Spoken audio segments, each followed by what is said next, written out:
Okay, so welcome back students. तो चलिए आज हम लोग अगला क्वेश्चन डिस्कस करते हैं। So all the series that we had started, जहाँ पे हम लोग जेई एडवांस के क्वेश्चन डिस्कस कर रहे थे। So this question is also from JEE advance 2025 paper one. तो चलिए इसको पढ़ लेते हैं पहले, फिर will try to solve it.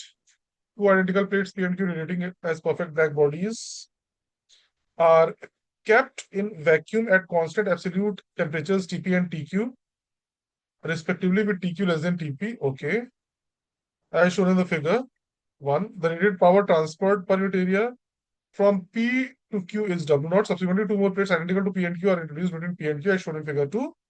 Assume that the heat transfer takes only between adjacent plates. If the power transferred per unit area in the direction from P to Q in figure 2 in steady state is Ws, then the ratio of W naught by Ws is okay. So let's try to solve this question. देखिए, सबसे पहली बात तो ये है हमारे पास कि यहाँ पे क्या है, W नॉट जो है that is equal to sigma TP power four, TP power four minus T Q power four.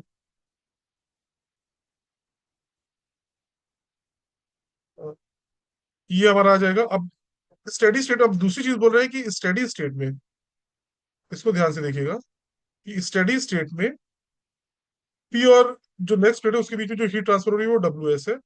और अगर ये स्टेडी स्टेट में है तो जो प्लेट नंबर वन, अगर हम इसको हम कहते हैं प्लेट नंबर वन, इसको कहते हैं प्लेट नंबर टू, तो इन दोनों के बीच में जो हीट ट्रांसफर होगी वो डब्ल्यू एस होगी। और इन दोनों के बीच में हीट जो ट्रांसफर होगी वो भी डब्ल्यू एस होगी। क्यों? क्योंकि अगर स्टेडी स्टेट कंडीशन आ गई है तो जितनी हीट पा रही है उतनी इसको निकालना पड़ेगा, तब इसका टेम्परेचर फिक्स रहेगा। ठीक है, तो now let's come back to solving our question. तो अब ये तो पहली इक्वेशन बन गई हमारी, this is our first equation. ठीक है, अब दूसरा करते हैं। अब हम इसको कह देते हैं डब्ल्यू एस जो है that is equal to sigma TP power four minus T one power four. ठीक है, similarly W S is equal to sigma T one power four minus T two power four. ठीक है, T one power four minus T two power four. ठीक है, अच्छा, और तीसरा W S is also equal to sigma T two two power four minus T Q power four. ठीक है, ये हो गई हमारी सेकंड इक्वेशन, ये हो गई हमारी थर्ड इक्वेशन, और ये हो गई हमारी फोर्थ इक्वेशन। ठीक है, अब सवाल यहाँ पे ये आता है कि हमें क्या करना है। हमें चाहिए डब्ल्यू नॉट और डब्ल्यू एस। अब हमें यहाँ पे क्या चाहिए। ठीक है, तो इन तीनों को हम टू थ्री और adding two three and four together, adding, just sorry, equation two three and four, we get, क्या हो जाएगा इसमें, और do we get three W S is equal to sigma, और ये क्या हो जाएगा, TP power four minus T Q power four, TP power four minus T Q power four. ठीक है, तो इससे डब्ल्यू एस क्या आ जाएगा हमारा, डब्ल्यू एस आ जाएगा sigma by three into TP power four.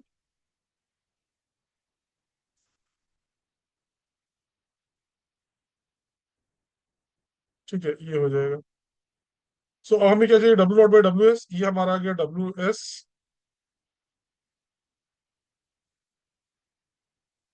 Is W S and what is W not, W not ये है हमारा।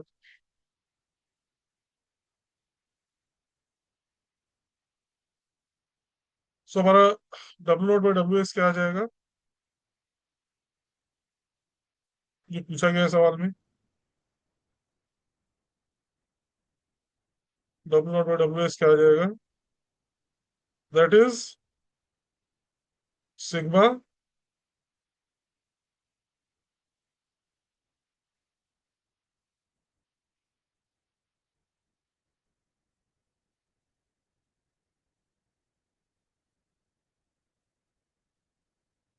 TP⁴ minus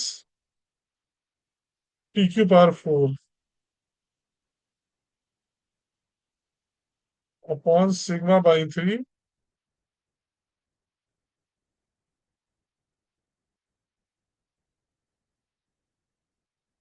TP⁴,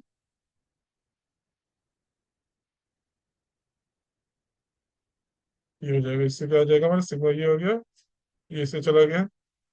so W0/WS is equal to 3।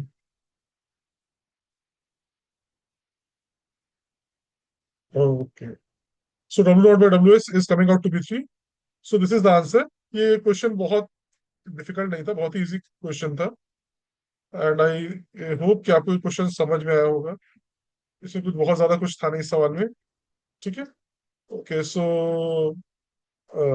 I hope you understood this question properly. We'll come up with similar type of questions again in future. Until then, let's say goodbye to each other.